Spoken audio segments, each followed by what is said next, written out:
Good afternoon, class. Before we start our class, sino pwede mag-lead the prayer po? Mr. Arindain. So, let's make a cross. So, in the name of Father, the Son, the Holy Spirit. Amen. Lord, maraming salamat po sa araw na to. Lord, sana bigyan mo po kami ng sapat na kaalaman para maintindihan po namin yung presentation ngayon. At thank you po sa lahat. Yun lang po. Maraming salamat. Amen. Sa Holy Spirit. Amen. Thank you, Mr. Arindain. So, before we start, meron ako dito yung jumbled letters or hulaan ako yung letter na sagot doon. So, next po. Dito, dito po, sino po pwede po magtaas ng kamay sa gusto sumagot? Mr. Arindain, Bland cut, sir. Blanca. Check natin kung tama. Tama. Next. Dito, ano sagot dito? Tumaas na po ang gusto sumagot. Kapag wala, magtatawag po ako.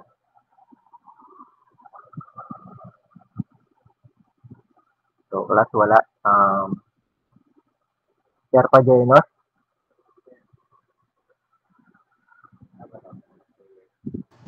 Layered cut, sir. Dave Gat, check natin kung tama.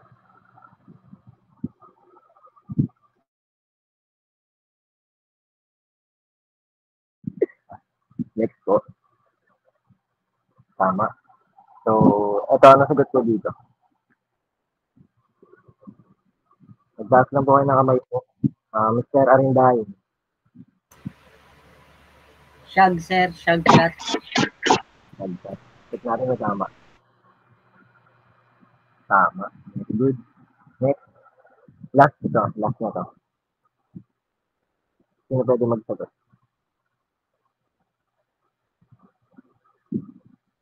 Pag wala ka magtatawag ulit ako. Check natin kung tama. Tama. Very good, Mr. Ecleo. Next po. So, ito objective sa aking topic. We have understand what are the four basic haircuts and recognize what are the most basic haircut forms. So, next po tayo. So, meron tayong four basic haircuts. We have blunt bob, the 45-degree wedge, the 90-degree layers, and the 180-degree shad. So, next po. Sa blunt bob or haircut, sino pwede po magbasa? Sira rin dahil. The bland or bob haircut po is the 0-degree haircut, commonly referred to as the bland or bob haircut, is a timeless style known for its straight and even cut. So, thank you, Mr. Rindayan. So, sa pagkakabasa mo, anong naiintindihan mo dito?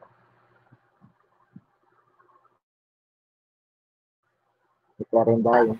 Ano sir, pagkakaintindi ko po dyan sir is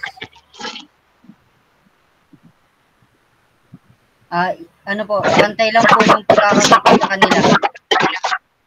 No, tama. Pantay lang yung, ano yun, no? Yung haba ng buhok sa dito. May pagkaano siya sa dito. Bilog yung gilid. Basta para siyang bilog tapos straight yung cut. Tapos may ikli. So, ganun yung blunt bob haircut. So, next po.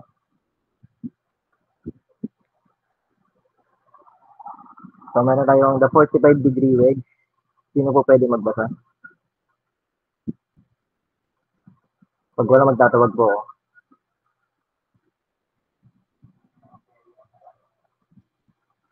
Sir Pajenos? Mr. Egleo. So na lang. The 45-degree wedge haircut is also known as the wedge or bob feature, as distinct triangular shape with graduated edge. This cut creates a diagonal movement back from the back to the front, punctuated by a weight line along the perimeter. Yun, Mr. Isleo. So, yung sa dito daw sa wedge or the 45 degree,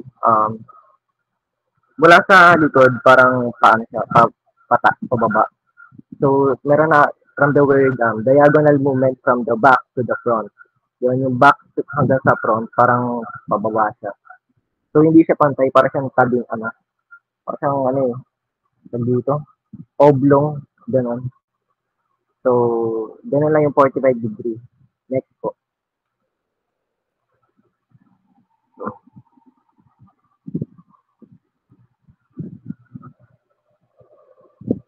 Next.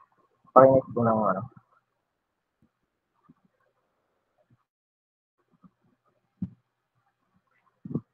So, the 90-degree layer, the 90-degree haircut, also known as the layered cut, requires precise layering to achieve optimal movement, making it one of the more in,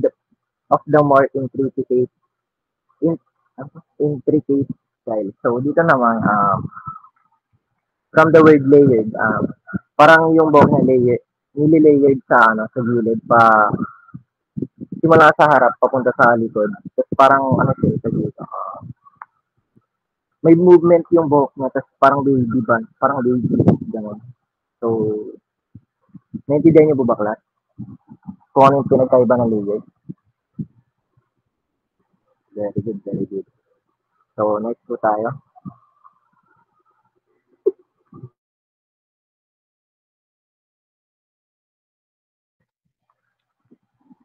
So, meron tayong the 180-degree shot. Sino pwede magbasa po? Mr. Pageno. Mag-release na hand. The 180-degree haircut, commonly referred to as the shag or reverse elevation, is typically reserved for longer hair compared to other styles on the list. So, yun. Thank you, Mr. Pageno. Sa 180-degree naman, meron tayo diyang from the word shag, gulo-gulo. Yan. Hindi siya yung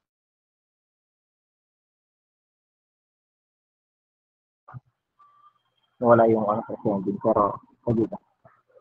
May pagka gulo-gulo yung buhok mo, and then hindi siya typically sa mga katulad ng blunt paret. Parang dito straight tapos bagsak. Dito naman para siyang patayo yung paggilid. So, next po. Naintindihan niyo ba, class? Mag-thumbs up kayo kung naintindihan niyo. Oh, very good, very good. So, next sa topic naman tayo. The most basic haircut for men. Next po. So, meron tayong buzz cut. Next.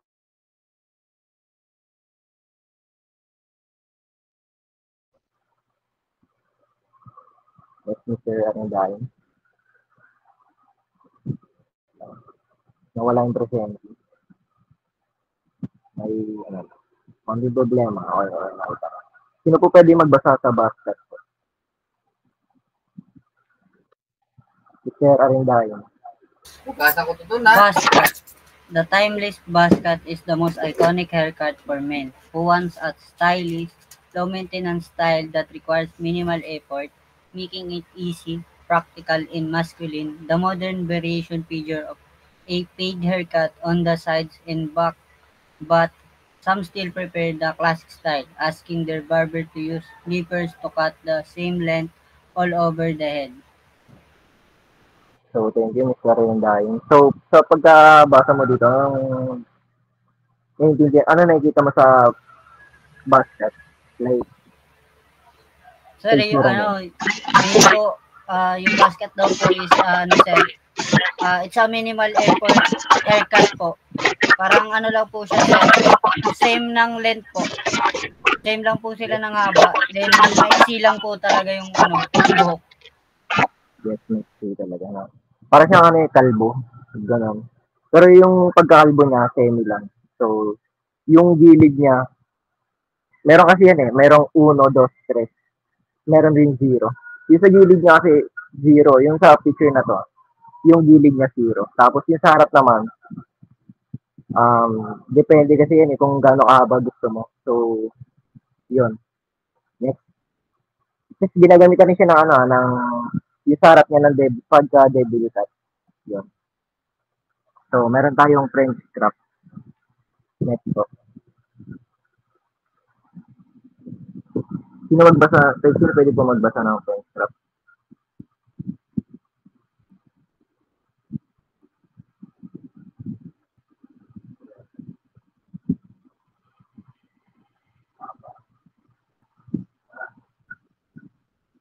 Mr. Pagano.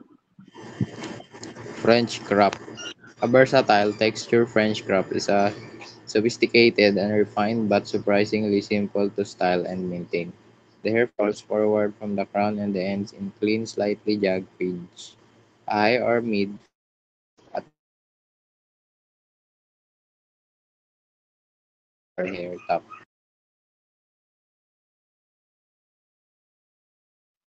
Okay, thank you, Mr. Pajernos. So, sa French crop naman, meron tayo ditong fade yung gilid niya. So, meron siyang high, from the word high or mid fade. So, sa gilid yon ng buhok mo. Tapos sa taas naman ng buhok mo, may pagka-wavy siya. Tapos gulo-gulo. Tapos maikli lang. Pinagkaiba niya lang sa sa buzz cut. Mas maikli yung buzz cut sa French crop. Pero pantay pa rin yung buhok sa French crop. Tapos may sakto lang yung haba niya. So, next po. So, meron tayong undercut. Next. So, sa undercut, sino po pwede magbasa? Kapag wala, magtatawag po ako.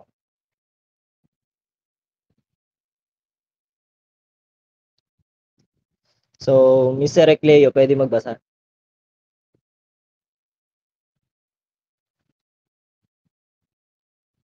Wala na, nakatulog na si Mr. Recleo. Si ano na lang, Mr. Aringdain. Undercut. The 6 undercut is a popular hairstyle that pairs longer hair on top with disconnected sides after bust or shade to achieve noticeable contrast. Slick back and side sweep styles are natural complements to the undercut. In bold highlights or sweep the fringe up to the side in deeper personalized the cut. So, thank you, Mr. Arindain. So, sino ba nakapag-try na dito sa undercut dati? Kasi umuso dati ito nung bandang mga bata pa, mga siguro mga 11 to 15 years old, ganun. Sino na nakapag-try na magpagupit ng ganito? Wala pa? Mr. Arindain, nakapag-try ka na? Yes, sir. Favorite gupit ng lolo. Favorite gupit ng mama ko yan, sir, sa akin. Favorite? Ako sir, di pa. Pangit kasi niyan eh. Sa bagay. May kanya-kanya naman kasi tayong preference. So dito naman kasi ginagamitan to ng zero kasi yung taas niya. Alam mo yung mga parang pinya, ganon. Sa taas lang kasi yung buhok niya, tas pag dito sa gilid naman zero. Parang wala nang buhok, parang konti lang, alam mo yun, parang sa ganun. Tas yung sa taas naman ang haba. Para siyang pinya nga, yun nga. So next po.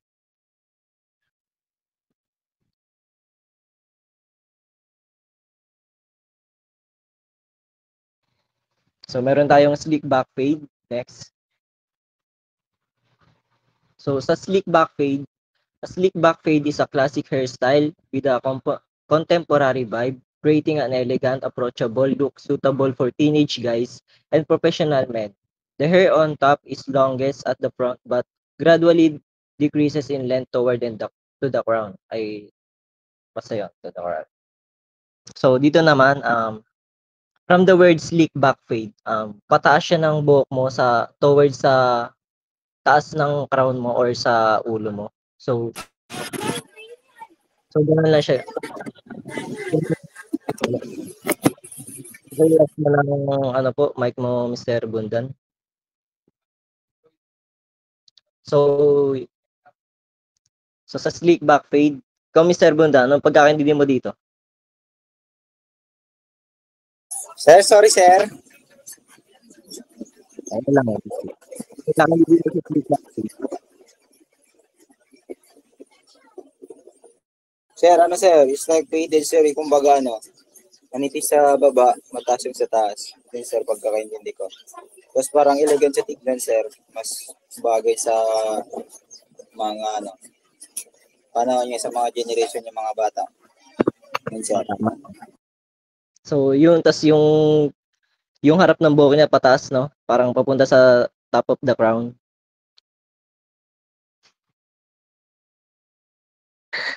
So, next po.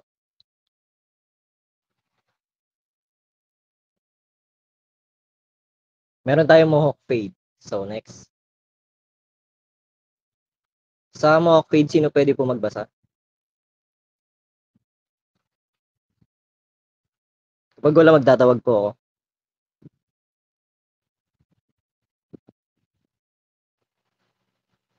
Mr. Arindain?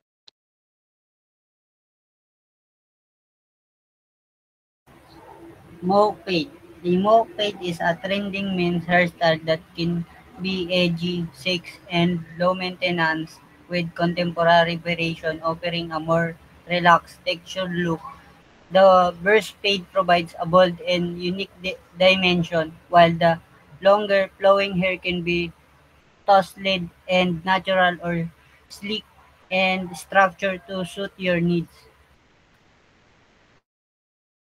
So, thank you, Mr. Arindain. So, dito naman sa mohawk fade, para may paghalin tulad yun sa, ano, sa bikat. Alam niyo yung bikat kung familiar kayo sa bikat.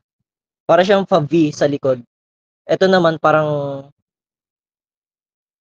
siyang ano eh, tawag dito, pababa kasi sa hanggang sa likod mo. Pero may pagkabuhok pa rin sa gilid. So, yon. Tapos yung taas yung gilid, ano? Yung sa bukas sa likod para siyang patusok-tusok. Alam mo sa picture dito, para ayun sa likod. So, parang ganun siya. May naiintindihan po ba?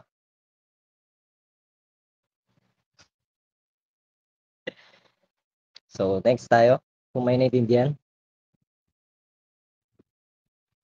So, meron na tayong mullet haircut. Next. So, sa mullet haircut, mullet is a hairstyle in which the hair is cut shorter at the front, top and sides, but is longer at the back. A man with a modern mullet haircut. So, dito sa modern mullet haircut, ano siya parang lumang lumang version ng mullet. So, yung mahaba yung buhok niya sa likod, tapos mahaba rin yung buhok niya sa harap.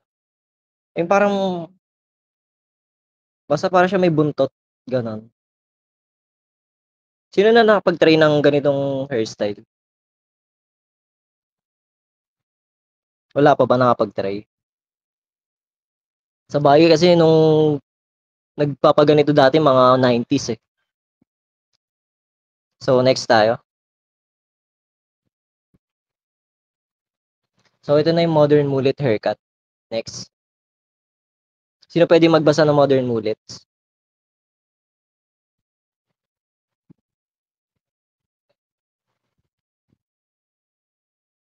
Mads, pwede pa ibasa? Mr. Bundan.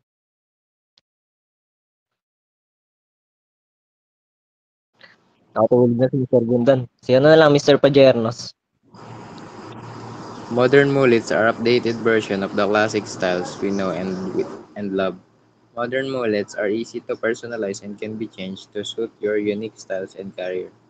They contain the traditional shorter side and top and long back, but can also be curly, wavy, or work into styles that includes fades and other cool trends.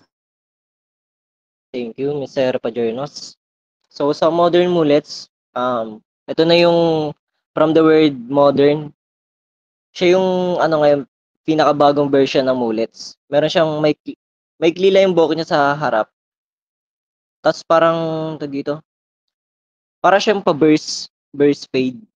Tas pag ito maikli lang yung likod niya. Hindi siya yung gano'n sobrang haba na katulad ng ano yung isa yung mullet lang, gano'n. So kung naintindihan niyo 'to, paki-thumbs up po. So sino pala nakapagpagupitan ng ganito ngayon? Kasi usong-uso 'to ngayon, eh. Dami ko parang katulad kay Daniel Padilla, parang gano'n. So Sir wala pa. Kevin Padilla yung kilala ko po eh. Ay, kilala mo ba 'yun? Oo nga, sabagay 'no. Anong boy, ah? So next po tayo. So meron tayo dito itong activity time. Next. So activity time, identify the haircut style from a picture. Directions, learn to observe and describe different hairstyles by identify key features in pictures. So next.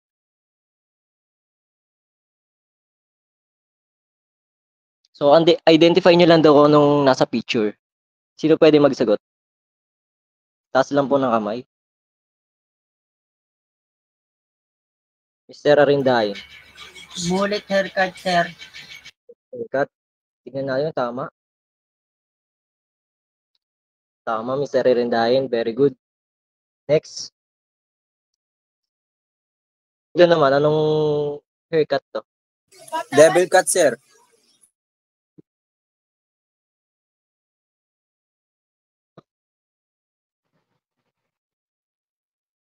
Sir Bundan. Ano sagot dito?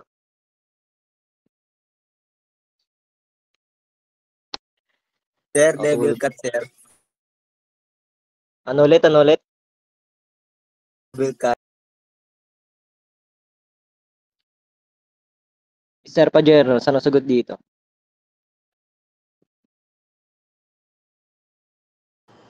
Undercut, sir. Check natin kung tama ko undercut.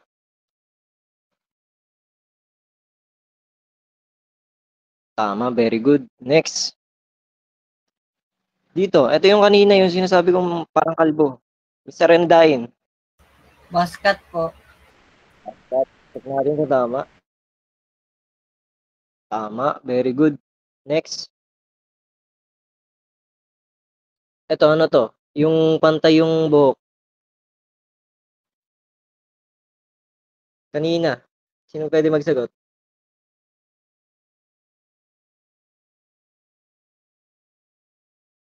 Sir Pajernos. Blunt cut, sir. Very good. Blunt. Check natin kung tama. Tama. Very good, Mr. Pajernos. So, next tayo. Dito, anong haircut to? Yung pataas yung buhok.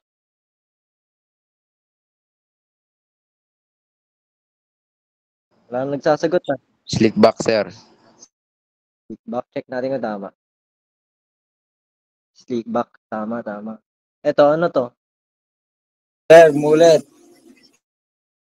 Ulit lang ba? Sir, Check natin kung modern tama. mullet, sir. Mullet, check natin. Modern mullet, tama. So, ito, ano to? Mohawk, sir. Mohawk. Check natin kung tama kung mohawks ba to. Very good. Thank So, you, sir. ito lang po ang ating topic lahat. So, may natutunan po ba kayo? Kung wala, Meron, sir. About sa Sir, gupit, meron po. sir. So, thank you, Parang thank you. mayawa.